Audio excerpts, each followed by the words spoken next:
Welcome to What's in My Drawers Golf Talk. We are into October, so now we're into the spooky stuff. See my little chain and stuff over here? I should have said this is for scary stories in golf, but we're into fall. What are you going to do to get better? Let's talk about it next on What's in My Drawers Golf Talk.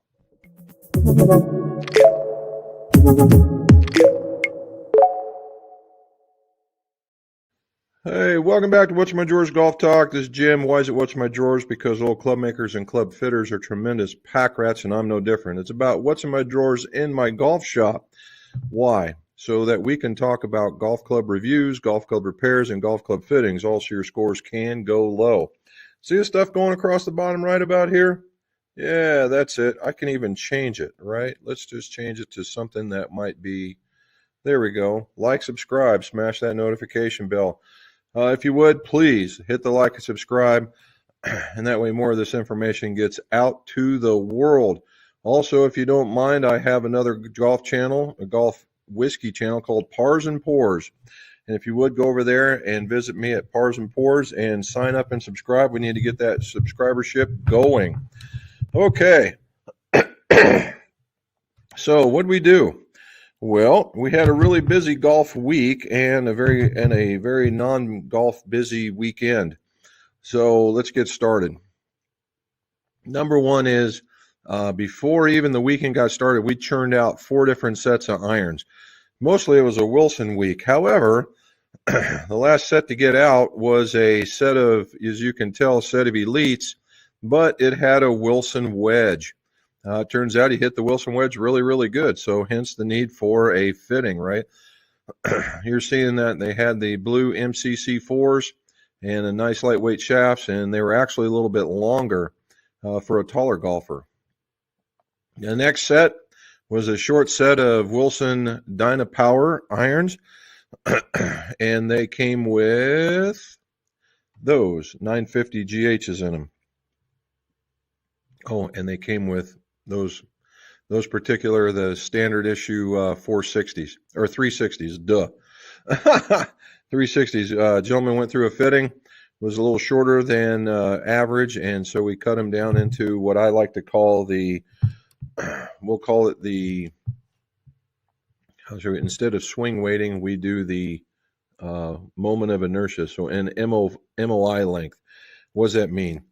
It means when I typically get short going for swing weight is it makes the balance of the club go really haywire. And so what we like doing is cutting the length of the club, not half inch, but 3/8 inch. That ends up being a poor man's MOI matching. And it tends to work out pretty good, at least for me. All right, next set. Oh, we got that one. All right, next set. And here's another set. This is a set of the Dynapower Forged. And if you look on the very edge there, there's another wedge. The Wilson wedges were working really well the week that we did all these fittings. This gentleman was a little bit stronger golfer. And what we did is he needed a half inch short, not super short. But he had a much smoother swing, right? A much smoother swing. But he was swinging in the stiff range, but he was so smooth. Swinging regulars almost worked better. So what I did is I took a stiff and I soft stepped it. And that, I think that's going to be a really, really good combination. Here's another set. All right. Oh, sorry. That's just that set turned around. Sorry. With his Buckeye grips that are on there. And another set. Here we go. And this one was the Mizuno's HM Pros. And there's another, there they are again, and there, oh, that goes with that, and this goes with this. And he had the MCC2s, and that gentleman he was in the regular flex range, but once we found it, for him, it was about turf interaction and actually the way that the golf club looked at address. It was real funky about seeing faces, or, it wasn't so much you get these guys that talk about, oh, I don't like any offset. I can't hit anything with offset. Well, it's all about how you perceive the club. And these people were trying, and he was hitting this ginormous push, right? I came prepared today. Thank you, Mrs. McGolf. And what he was doing is he was opening the face to have the shaft go straight into the club. And when you do that, you end up hitting it. You hit them very high, you hit them very short. And if you don't get in there, if you don't bring it around, then you hit these ginormous blocks. So I literally went up there and I said, okay, you ready for some help? And he goes, yep. I put my finger on the back of his hand and I moved it this way. And I said, now hit it. Started striping it. Next thing you know, he likes Mizuno HM Pros. And that's where we went. Okay, so that's the golf club, and we built all of them but the one set. So we were cranking it out. Plus, we finished a driver repair and a driver shaft reshaft and all of that, all in the like 3 nights. Well, 2.5 nights. Why? Because we took off to Frankfort, Kentucky, the capital, and they had bourbon on the banks. I'm not going to get long into it, but I'm going to tell you, we went down in there. It was a very exciting time. It was a very fun time. 60 distilleries, and I was representing. Okay, I was representing. We had that. I had this in a black shirt. Golf and bourbon, golf and bourbon, golf and bourbon. How could that not be a cool shirt to wear down there? And it was. I got stopped several times about where I got it and how, that kind of stuff. So we were representing both while we were down there. Anyway, we went down there day before and went to 2 places, and then I'll stop talking about it. We went to Woodford Reserve. There it is, Woodford Reserve, and got the regular tour. And I like rick houses. I think there's just something ancient and antiquish and very cool about rick houses, and it's because they are. But that's where they do their cooking of their stuff. These 3 pot stills, very much like in Scotland for you Scotch drinkers. This is literally where that comes from. You have a first, second, and third run. The first run is in the back, and it ends up into the front before it becomes product of whatever they're making. All right, so that was that one. The next one was RD1. RD1 is called a registered distiller back in the day before Prohibition. Because you didn't get a license, you became registered, and these guys are resurrected RD1. They had a thief stuff out of the barrel, and this is a guy explaining stuff to me, and he's holding up the bottle, and basically we've been through this process before at their other facility, just got it bigger. So there's the look of the label I got to put on it, Pars and Pours. And as it turns out, Charlie, you'll like this one. What they do is they finish a lot of their stuff, and they take these strings of chunks of wood. In this particular instance, they dump it in maple, and then when they bring it back out, after it's sit there for a day, 3 or whatever, they bring it out, they hit it with a blowtorch to cook this thing on there, and then they put it in the barrel and let it sit in the barrel for a while. So what the end result is, the intention was to get a maple flavor, obviously. What they got out of it was something that smelled like barbecue sauce with maple flavoring on the end of it. My hand smelled like barbecue Fritos met my grill for a day. So what was cool about that? Well, number one is they had this really cool, wood is bourbon's favorite 4-letter word. But as we were there, this occurred. And if you look, it's a whole line of supercars. They had anything from Mercedes to Porsches to there's a couple Lambos. I even saw a Ferrari. In fact, I saw my very first live Ferrari Countach. I am a car nut, but I am not a super car nut. But if you're into cars, you know what a Lamborghini Countach looks like. And I saw one, and it wasn't red. That was a freakish kind of thing. So, but we went down there and we went through 60 distilleries from one end to the other. And yes, I did not drink them all, but I tried my best to get most of them. And yes, I was still walking out under my own power. I was taking my time, 5 hours worth to get through them. Mrs. McGolf was my angel out there keeping me in line. And but we had a really, really good time. All right, last thing. This is a bonus package in the idea of doing scary stories. And what I'm going to show you is something that is scary good. All right, scary good. And it's this guy right here. It is the Srixon weights. Okay, this comes with the fitting cart that you get, and it starts at a 2 gram, 4, 6, 8, 10, 12, 14, and 16. And they're all the same, and they all fit in both of the drivers. The rep gave me a hint saying that they were getting a little bit better results by adding some slightly heavier weights. I said, okay, I'll give it a shot. Now, if you're watching people and they have and you see them at a dress, and you see this driver looking like this at a dress when you're looking for this, but it's when it's straight up and the heel is here and the toe is sticking up. So when they're looking at it at a different direction than if it was right here. And so you find that they're hitting it into the heel a lot more. The control is really not there. And what's happened here, I found lately, is that the Srixon goes to a couple degrees flat, and it changes that perspective from here and makes it go there. And it is amazing what just the perception, same exact club, change the lie angle, and all of a sudden the person is absolutely beating it. Just basically on the cosmetic appearance of the club. Now, I did that, and then what I did is I literally took one of these weights out, and it had a 10 gram, and I think I put a 14 in it, and it totally changed the way that club worked for that golfer. Totally, for the better. And it was just so much fun to see a golfer that was struggling with a driver to not struggle anymore. And it turned into a sale. But what really got a hold of me is that, these guys right here are really not known. They're really not known for their driver. And the ZXi and the ZXi LS are actually working really good. So if you ever get a chance to get out there, now they have a lot of different shafts that go with it.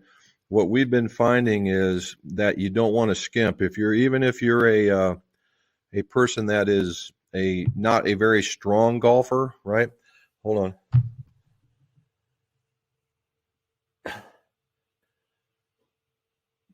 I was almost into it. One of those I was going to go do it, but it didn't happen. Even if you're not a strong golfer, don't be afraid of a stronger shaft. I think so because the head feels to me a little heavy, so you need that stronger shaft to actually react a little bit more. So I've been working really well with stuff that was like the Ventus TR line and the Hazardous line have been working very, very well in these things. Got it. All right, so that's where we're at. So there's scary story number one for the month. We'll talk about scary stories as we keep going. But again, scary good, right? Scary good. And so if you see them out there, give them a shot. Okay, give them a shot. All right, so we've done that. Let's go talk to some folks. Here we go. Manuel, first guy out there. Good evening, Jim and Robin and the global disciples of Monday night. What's in my drawers? Thank you. Thanks for the email. No problem, buddy. Anytime. Played 18, got a little gas by 50, chugged a long shot in 87. Well done, buddy. And hopefully all those treatments that you get through them and you come away stronger than you went in. That's what we want to see. When bending for lie, should I consider fractional length adjustments, short for upright, long for flat?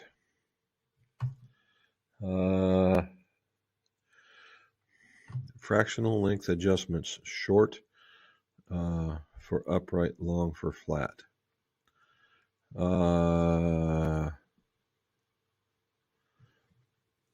Well, let's see. Let's talk about lie angles so I can hit them all. I'm not sure what I'm looking at. Short for upright, long for flat. That kind of goes hand in hand, yes. So what I normally do, Emmanuel, is so let's start off with this. If I find a set of irons that are about 3 degrees is my max.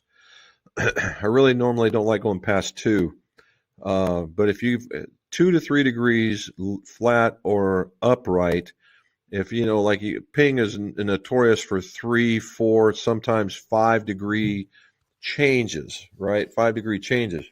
If I see that, pardon me, if I see that, then that means there's another parameter that is wrong. Okay. Unless there's some sort of super medical condition, stroke, one hand, can't lift the club, something along that lines. But from a normal perspective, if you get outside at 3 or better, chances are there's a parameter off, and 99 times out of 100, it's length. All right, and the length is incorrect. And what you'll find is people went out, the guy is 6'5" and decides that, well, I'm 6'5", I'm taller than everybody, I need longer clubs. And he might, right? That golfer might, or she might for that matter. They might. However, they believe, well, since I'm a foot taller than most people or half a foot taller, I need that same logarithmic addition to my golf clubs. And you see anywhere from 1.5 inches to 2 inches, which is redonkulous. Okay. And normally what happens, even at 6'5", 6'4", 6'6", normally what happens is those folks have super duper long arms and literally can get away with 1/2 inch longer. All right. Now there are some, and one of those guys I was just showing you would be 1 inch longer, but the reason being is he was 6'6"-ish, but had a very when he swung, he stood up into it, and so a longer club worked for them.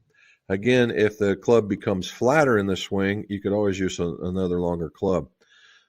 Now that we've got that one discussed, so we know what we're looking for. So again, as the club in normal terms, let's say it's 38-inch 5-iron, and you go to make it longer, of course, the club is going to go out like that, and you're going to want to go like that. And the same thing as it gets shorter, it wants to come in, so you're going to want to go the other way. How much is just dependent on the golfer, because let's just say you made the club a degree flatter, or I'm sorry, a 1/2 inch shorter. Chances are that probably works for them in the standard, right?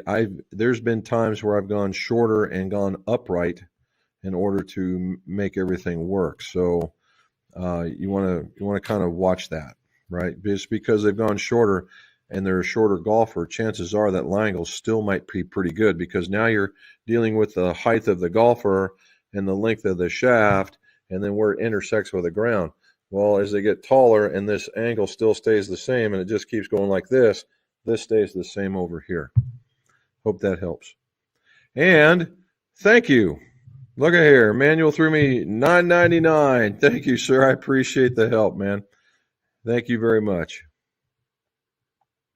Steven, he's in here. He's from Tennessee. Missed last week, but watched later. The reason you're able to play golf a lot after a lot of rain is, no issues, is that we have a minor drought, and when it rained, the green soaked it. Yeah, we didn't see a lot of puddles. That's for sure. There were some squishy areas, but I think that was due to the sprinkler systems getting a little energetic in their application of water. But short of that, yeah, we were pretty good. We just figured we were on top of the world or on top of the mountain. It was just all running off. Emmanuel. Oh, Emmanuel. Look at that. He says, hello, Emmanuel, right there. Charlie, what do you say, sir? Okay, I got one for you. So I went to the Bourbon on the Banks, and I blew out my palate. There was just too much. So I let it rest a day, and I've got two for you. This one is Larrikin. Look how light this is. This is Larrikin small batch. It's 80 proof, so it's very low proof. It's supposed to be very, very, very nice.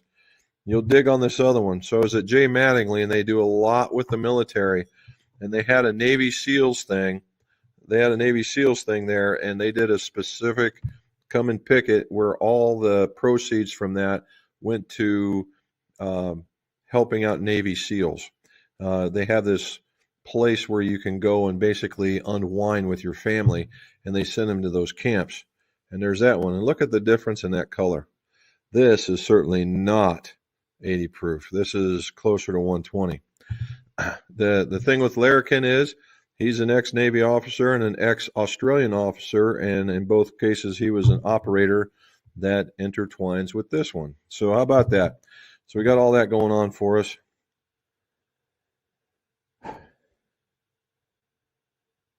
Now my nose is coming back. We're going to talk about we'll see about my palate. I might have to wait another day. All righty. Charlie's saying hello to everybody. John Cherry, greetings, Jim Ron, fellow golfers from Myrtle Beach. Fall expectations, improve my iron play with some lessons. I need them. Well, there you go, sir. If you get them, that would work out just fine. My expectations of this year, and I say it every year, is in my other job we've been going through a transition, and it's been taking up literally all my time. So this year, when it gets a little bit too cold, because I'm not a polar bear like Charlie or gee, Merry Christmas, like a polar bear like Matt or Charlie, that I actually use this fitting room for what we can use it for and actually hit some golf balls. Don't go too crazy, but at least keep it going. And that would on effect be the same thing as getting rounds in, but all I want to do is make really good contact. The rest of it will show. Manuel's saying, hi, Charlie. Charlie says his fall expectation is to get as many rounds in as he can before the first snowfall. There you go. And sometimes even after it does fall, knowing him. All righty. Steven says, I did shoot 79, then 84 in the weekend. Sunday shot a 36 on the front. Then my gout and my big toe decided to make an appearance and ended up with 84. Ooh, owie, owie, owie, owie. Well, you turned it around. Not too bad. Nothing like at least you clawed it along, sir. James Ellis from Western Kentucky. Well, how are you doing, sir? Thank you for joining. If you got a question, let us know. I have no idea. He didn't normally would leave me a note or something if he wasn't coming. I can only imagine it has to do with soccer, but maybe a school thing. You never know. My dog Rex says, throw those thumbs up, please, boys and girls. Thank you so very much. Herman Ohm, what do you say, buddy? Thank you. Robin says hello to everybody. Charlie's back in there. Yep, here we go. James Ellis says he broke the head off his 7-iron this weekend. My daughter was holding it. We were driving in the car, and it fell behind and got caught up in the tire. Ow! Ouch. I don't know what shaft to replace it. So we need to know a little bit more, James. So number one is the shaft to replace it will be determined by either your 8-iron or your 6-iron, assuming they're all the same, right? You can get the shaft, the flex, and all that stuff taken care of. You're there. So the other part of it is the type of head it's going into to determine whether you have a taper tip or whether you have a parallel tip. And that will help you do the shaft. Now, if you get a parallel tip, you have to do some tip trimming to get to the 7-iron. And 9 times out of 10, it'll go 3 is 0, 4 is a half, 5 is an inch, 6 is an inch and a half, and 7 is 2 inches on most. Now, not all, but most. And that's just as a guess. So because you don't have a frequency or anything to measure it up against, then you might as well just do that. And then it's a matter of pull and install after that. All righty. Oh, the Vice boost set. Okay. So chances are that's a parallel tip. All right. That's a parallel and oh, the boost set. So that has that proprietary shaft in it that has Vice in it. Oh, good question. Where did I find that at before? It depends on it depends on the weight. I think they actually what they do is they change the different profiles based on the weight. Uh, if memory serves, I'm thinking AMT, but I'm just not. Don't quote me on that one. Actually, I would Google it. You have to show me the. Let's see. I'm pretty sure it was either in the AMT, it was in the 105, and I believe we were talking about the 105s before. So that's probably where you want to go for that.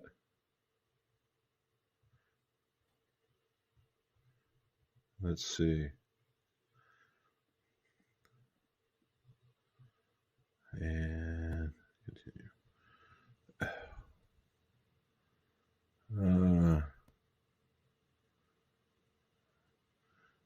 It says Club Vice.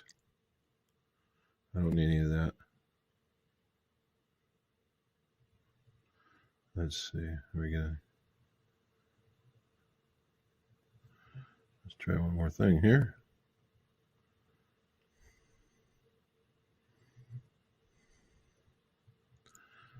And you'd be surprised at all the muckety muck that comes up on my shot on my setup here. Well, there you go. I understand your why you would say that.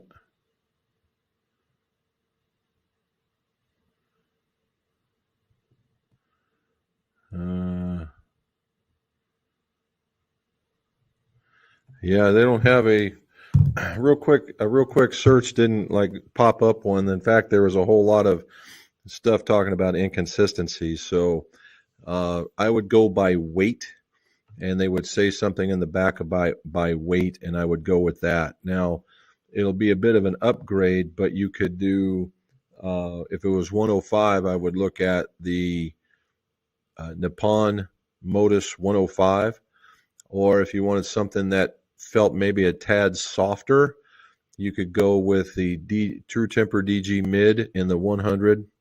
Would work just fine, something along that lines. But you can also use the. I'm almost positive it's a 370 tip. Robin says, thanks to my dog Rex. There's Peter. What do you say, sir? Peter's on a roll in the 70s, 75, 74, and he wants to win his upcoming national tournaments and improve his putting to go between 35 and 30, between 31 and 35 per round. That's a heck of a statement right there. You can get that, you'll be winning those national tournaments. You going back? Is it the Navy one, the senior Navy one? Those guys that you did last year. Says hi, Peter. Hello. They do make a good bourbon, Charlie, and the Double Oak is always their standby to be sure. Of course, I cannot do just the normal. We stumbled on purely by accident. They had a distillery only release, and it was a 125 proof rye. They're not known for their ryes, and if you asked me about it, I probably would never have recommended them. But we went in. I did go in. And I did do a tasting of what they had, and it was really good. I think I enjoy pot still stuff quite a bit better than some of the other stuff, just from a oily flavor profile. And the other one was a 12-year single malt. And for the Scotch drinkers in the world, this stuff is phenomenal. So and it was again an only release, and I was silly enough, and I only picked up one of those, but two of the ryes. But man, oh man, it was something else. Everything tastes watery right now. All righty. Peter says, Robin, it's beautiful weather in here, cool in the morning, warming up to the mid-high 70s. Dude, I am there. That's what I love about that kind of stuff. I can take off in the 50s and into the 70s all day. In fact, we went down there in that, we'd go down there? Yeah, we went down there. We were getting some of that action. Love the 70s. Yes. Says, oh, from Los Angeles, great weather's out there too. Very cool. Okay, let's see. There we go. Charlie says, I saw a Lamborghini when he lived in California, and I had gone to the beach, and there it was. Yeah, they had, pardon me again. So we saw Lambos for sure. Saw a couple of Ferraris. Of course, the Ferrari red is hard to not, you can't unsee it when you see it. They also had a couple of Porsches that were of the super variety. There was a, the Beamer that it doesn't look like any of the other Beamers, has all this curvature on it. They had that. The one that caught my attention was the Mercedes supercar that was in the back. And that thing to me is like the epitome of what a really cool roadster car would look like. It doesn't have any of the like on a Corvette or where it's just, and it's a supercar. It's made to, it is made to go fast. Mercedes and Beamers went the other direction, and they have more of the old style race car with the 2 button headlights and then the rounded tops and rounded fronts. I just think they just look so classic, and you put a big enough motor in it, they go just as fast. But yeah, there was all kinds of them. And you would like this in typical sailor fashion, Charlie. So we were walking in there, and there sits this lady with a whole tray full of these frozen drinks of some variety. And I'm just walking up with all the rest of them. She goes, hey, thanks for visiting. I said, oh, hey, no problem. And I walked right past the door that everybody else was going in and went straight upstairs to meet Mrs. McGolf. And I said, here, I got you a drink. John Lamb's got himself another picture in here. What's he got? Ranger. Okay. Fall expectation. Find my first ball in the leaves that multiply on golf courses. No doubt, dude. I'm with you on that one. Reduce my putts per round. Remind myself that cooler outside needs one more club. And keep the Bailey's coffee. Oh, nice. Robin would be all over with you that one. She'd probably agree with that one. Nope, those are all excellent ideas, to be sure. And actually, that one club, we all blame it on the weather, but it could also be the contributing factor could also be the clothes you're wearing. All right, the clothes you're wearing. I just got a bunch of text messages from Callaway on a layering event, and it was, about buying long sleeve shirts and then vests or something to pull over and that kind of stuff. And I will say this for Callaway, and although I am a staffer, you can take this with a grain of salt. However, I do have to say the apparel section for these folks are very, very good. And now when they first come out, they are very pricey. There's no way I would pay that for the initial price. But if you survive it and they get on sale, then all of a sudden I think it's a great bargain. And they have these long sleeve golf shirts that have a lot in this area, so you can move them this way without it pulling everything out of your trousers. I do like that. It's of material that you may only need that, or you can use it underneath, and it's a thin layer that you can put under another layer that's a wind killer. And now you're wearing 2 layers of where you wear some bubble puffer thingy that you don't want to hit. So if you guys are ever looking for some outside stuff, it's very well worth it. And the shirts they've got, that's all you ever see me wearing is these. And if you're a tall bodied person like I am, that the XLs or the XLTs are very, very nice. So I would give them a shot. Okay. I will say something else. When we got home, of course, I had honey-do lists. I had to replace a GFCI outlet which after I did some operating on it, it was there. But if you look right about here, we put in some sunshade thingies right there that roll up and down. And I believe Mrs. McGolf is enjoying the back porch even more. All right, James Geiger, any issues with a quality graphite butt extension in a S300 steel shaft? I want to extend a 4-iron 1-inch. Appreciate your expertise. So, Jim's Philosophy 101. Use same for same. Okay, why is that? Because when you go to extend it, and you might be thinking if I put this graphite in there, it'll help with the swing weight. Well, it's not. The swing weight is very much a length-oriented thing. Okay, and what you did is you just made, because this thing is lighter at the end, and we're talking in grams. Okay, but when you put that at the end, and it's lighter here, it's going to be heavier here. So if you have the same amount, you can expect at least a little bit of a balance. Now, that's being said, that's from my perspective of making a golf club for a golfer that I'm going to let go out the door, and they're going to say, oh yeah, Jim extended this for me, and what are they going to say afterwards? Now, if I'm doing this at the house and all I've got is a graphite shaft or a graphite butt extension, and I want to put it into a steel shaft, and that's literally all I got, then yeah, you can do it. Will it be a problem? I would, the butt section opening, I would make sure is burr free.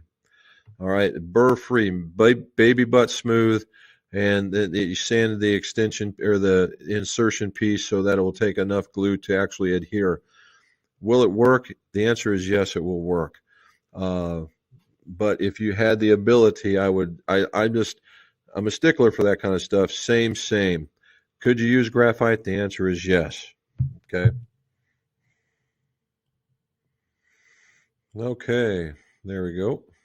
Hello. Dehan, all right. My irons are a 1/2 inch long and 1 degree up. Should my wedges be the same? In most cases, yes. Okay, in most cases, yes. So again, everything in golf should start with with a in quotes, it depends, right? It depends. So if you take and you use your wedges very much in the same manner that you use your irons, the answer is yes. There will be some people out there that say that your wedges need to be flatter than your irons, and that's because they assume that you're going to sit sideways and give it this hockey stick motion, or you're going to choke down, or you're going to do something, that is not in the same vein as your irons. Now, what I mean by that, it's like taking this where people will, you take your normal shoulder width apart, knee slightly bent, and you take a good athletic posture and you make a good iron swing. All right, you get your wedges, and if you're making a wedge shot, let's say it's a partial swing, which most wedges should be, right? They're finesse shots, but they're never full swings. So you take a club halfway, you get feet shoulder width apart, knee slightly bent, good athletic posture, you bring the club halfway back, you make the nice swing. Yes, they should be the same, okay? Now, if you're one of those guys that when you get closer, of course, your stance is going to get a little bit narrow, and that's because you're using a wedge. But if you're one of those people that literally put your feet very, very together and you turn wide open and you go to push out the club, well then no, right? But if you're one of those people that give your feet, get narrow like you're supposed to, or even if you got more narrow, but you kept just ever so slightly open with the blade a little open, and you took a normal swing or a normal chip or a normal pitch, then yes, the 1/2 inch over and up is where you want to be. There you go. John Lamb, hope you're doing all as well. Maybe some steaks over the new fire pit are in order. You saw it. Oh, Mrs. McGolf and Penny, Bob's wife, got in there and they got really constructive. It does look good, I will say that. It does look very, very good. And, with you can't just have the fire pit and do that. Now we have to have chairs. We have to have chairs. So we're looking for the appropriate chair to go around the fire pit. All righty. There's Krister. He's in here. He's from Sweden. Thank you, Krister, for showing it. I saw you had some kind of funky hat on a picture, and I don't know where you were, but it was funny.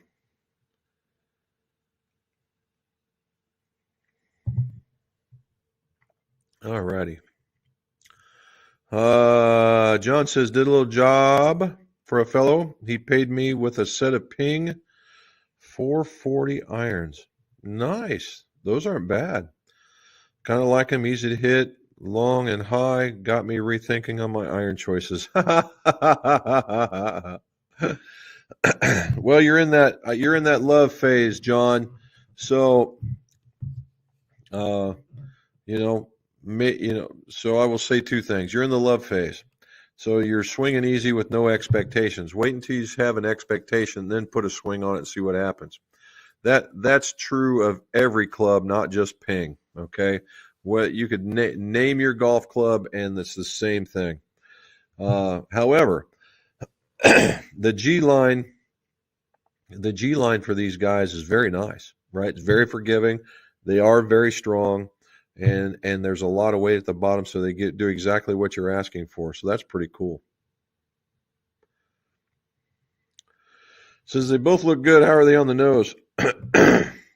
This one, when I had a bottle of this earlier while it was Lawrenceburg Distillery, and this is like the perfect starter bourbon for just the night or for somebody that was just trying to figure it out.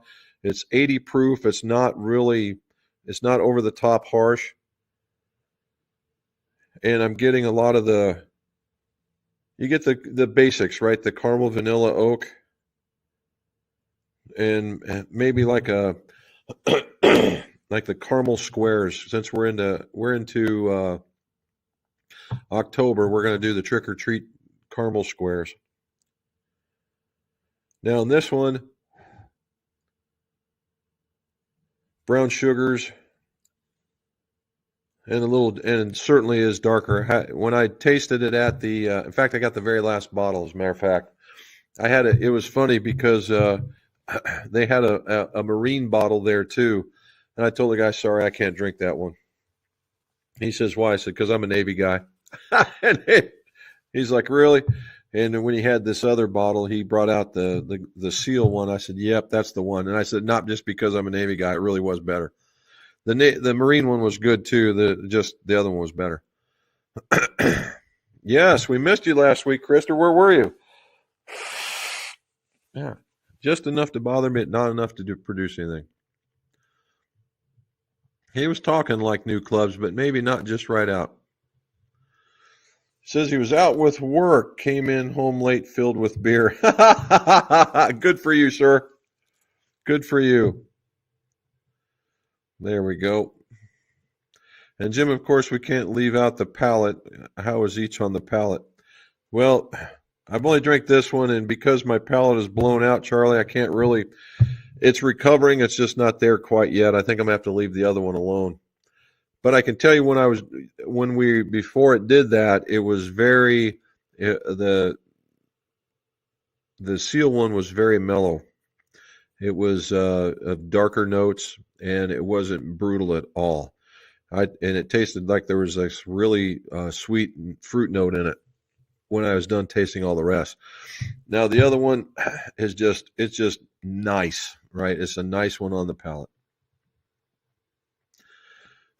Oh, here we go. Now we know what he's going for. He ordered a GT4 5X black with the Velocore, or Velocore as they like to say. Very nice. And it's an 8-degree GT4. Did you have this set up already before, Krister? Or is it for a newer head? It seems to me that you had this set up once before. And Charlie says that's a good idea right there.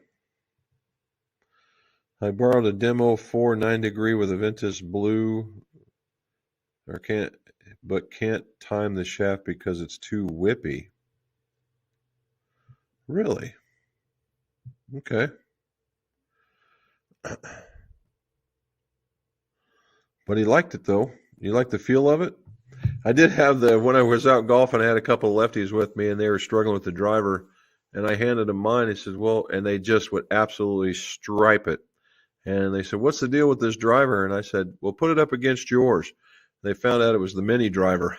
So it was the hot topic of the golfing weekend. Krister, you must have been hitting it good when you tested it. I would have doubted it. Yep.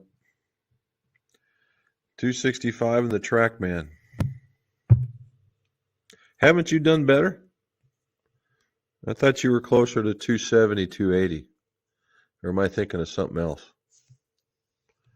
I thought that one with where's the Cobra? That one Cobra you were just absolutely slaying. That and the one right after the Cobra. But if you're consistent, I would take 260 all day long. Even playing from the back tees, you'd still do okay. George, JFW, the last week of the season for him, but on the bright side, I won a Scotty. Hey, won a Scotty Newport Select. Nicely done. Nicely done. That's a well done job. I love my Cleveland. My buddy has been saving for the same putter. I think I'm going to sell it to him.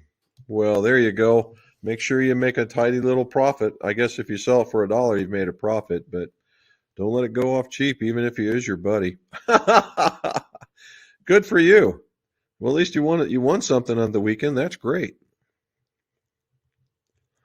Did you have the shaft tip to reduce the whippy feel? No, he got a black. He said he ordered a black, I think. And let's go back up. Yep, he got a black. There it is. So the black is very much more stiffer profile than the blue. The blue is for us normal human beings, Charlie. When you get somebody strong like Krister out there, he's got to beef it up a bit. There is no have the vintage TR black, so I know the feeling of the black shaft. My fitter only had the blue. During the fitting, we ordered the black. I think he's going to like it. Yep, there you go. And that's online with most of the stuff he gets. Most of the stuff that Krister gets, I'm surprised about the 5, though. But always the X, always the very stiffest of the profiles. Yeah, I like how it feels, the TR black, but the Velocore 2, it's a softer than the TR. Really? The Velocore made it softer. Peter, to win those national tournaments, have to get your irons back from your son. No doubt, right? No doubt. That's pretty cool. Although he's smoking it with the ones he's got now. Okay, here we go. We saw that, right? We were talked about the other one. John says Kings North at Myrtle Beach National officially open today, even though they're not totally done with it, the renovation. Well, I'm glad, because there's certain, people, that's a destination course for a lot of folks. That, the Gambler Hole, a couple other places. And it's about this time of year that all the, last month to this month, that the foliage starts blooming down there. It's just a really nice place.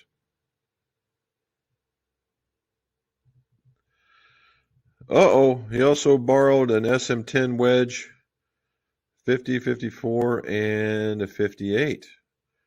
Nice. How'd those work out for you? Those are a little heavy, in my opinion. I've had a couple of them come in. In fact, I think I got one in here now, and to me it's heavy. The whole club is heavy, and I just swing weighted. It was a D6, and but I mean, if you like it, that's a great wedge. That's right. Being a machinist, working those bilges, you would require a taste for oily things. I am not going to disagree with you, Charlie. Not one bit. Mr. 3-Putt, he's in Texas. Temps are getting better here. Traded in the ZX4s for Mizuno 925 HM Pros. Wow. So the ZX4 to the Mizuno HM25, that is a massive change in design. That's pretty good. You went from a super duper, super forgiving club with a very long blade length to a one that is the 925 Pro is one of my favorites. I think it checks a lot of boxes. I like the shape. It's got a nice wider sole so you don't get stuck, but more narrower than your ZX4, and it's strong enough to still give you some good results. So that's what we really want to be. Did it do it? It sure did. There we go. And but it was worth it then. You shot a 76. Now you just need a 3-wood. Well, 3-wood. If you're going that direction, dude, you might. If you're going to go whole hog on it, the one that I've hearing a lot of positives, and even Peter on here could tell you about it, is that the Callaway TI 3-wood. I guess that thing is just a rocket launcher. Peter used it and he kills it, but you have to get it from him. James Geiger, would you recommend changing to a softer compression golf ball in the colder weather, or is the whole compression thing overrated? Not necessarily, because the golf balls do get a little firmer and they get a little harder to hit. They get actually firmer, and when that happens, they probably will fly a little further. But what happens is that they don't get up in the air, and you don't get all that distance.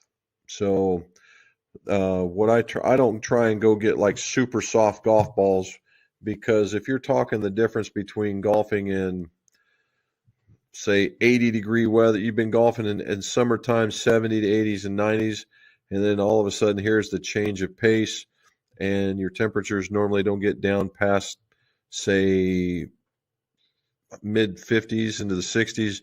It's just going to feel, you're not going to see a huge change in performance.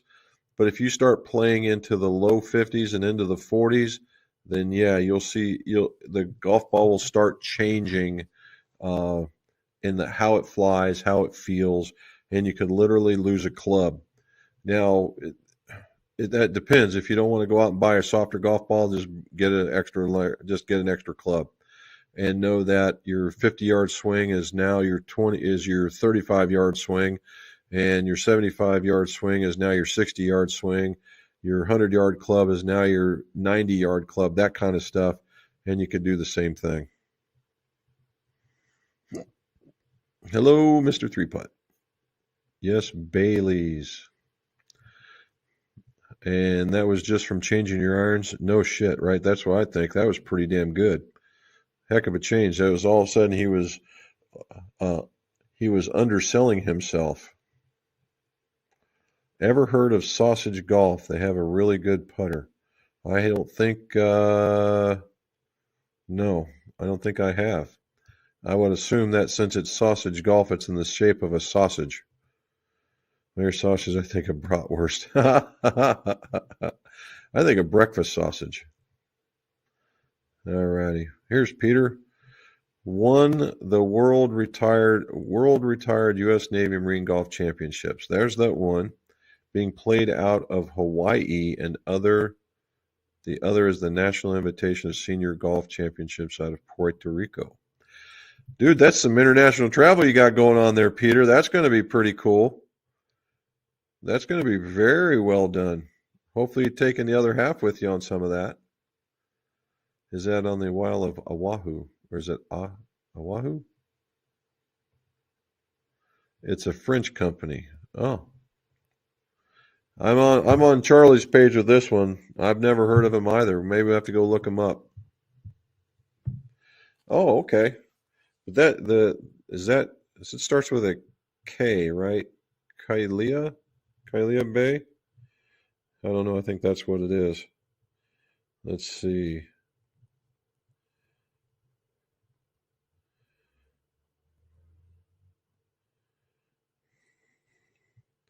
Alrighty. Oh, it is the Boudin Nior. Oh, perfect. Charlie, what does this say right here? Let's see if I can get the park in there. Let's see. For the Tinkerer. That one. For the Tinkerer. We have found a putter for Krister, the Tinkerer. And then there's another one. I don't know if you'll be able to see that one. There's one. There's a different one. There we go. For the Tinkerer. There we go. That'll be in Krister's bag here pretty soon.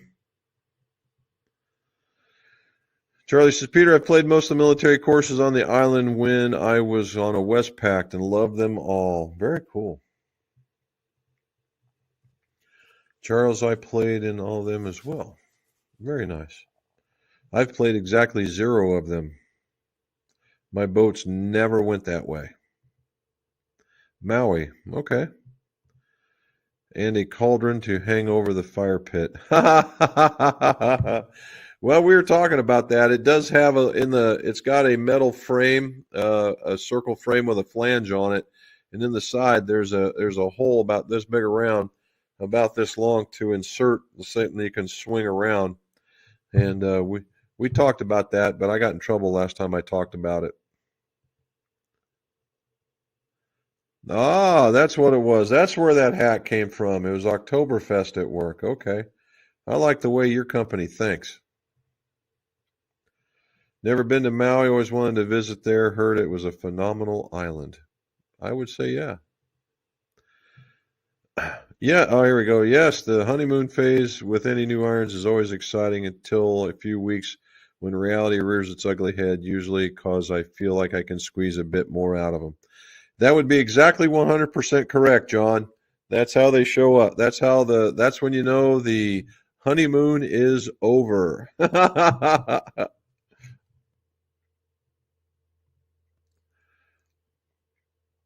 On the crest it reads United States Marine Corps, Department of the Navy. Nice. That's what we want to see. The G2. Okay, that's what it was. The G2.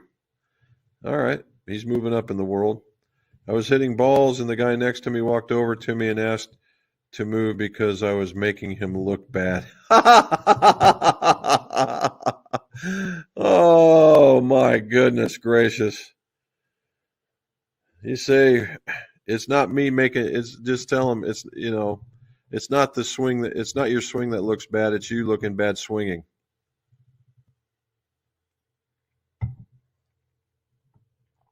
That's funny.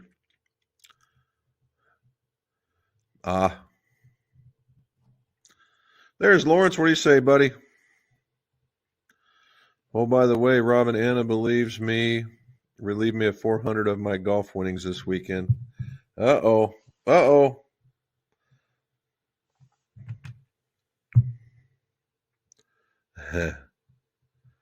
Look at this. There's that girl power happening right there. Good job, Anna. All right. Did you buy some new golf balls? No doubt. Peter don't lose too many of those. So I bet if he buys 2 dozen, he's good for the year.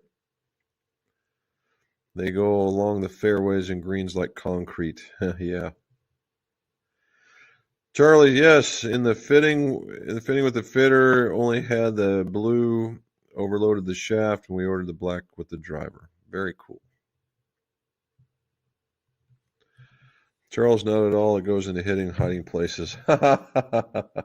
Got that one right. She has to know if you run out of golf balls, you won't be bringing home any more winnings. Yeah, that's a twofer. If he runs out of golf balls, that don't happen. But then again, that could be the excuse. And there's Lawrence saying hi to Robin. Look at that. We got all the way down to the bottom. And here in a minute, we will be right on time. And we did it without Matt. Yeah, from our friends. We did it without our friends in Alaska or even in the UK. So hopefully we see more. All right, guys. So here we are. It's going to be an hour. We're going to log it off for the day, and we'll be talking more about it. I'm going to try and get my wedge review into the Cleveland wedge in there. Outside, we are in kind of the silly season where can't try too much, can't talk about too much. So the content area is getting kind of thin, so we'll have to talk about more real spooky type stuff on our live streams.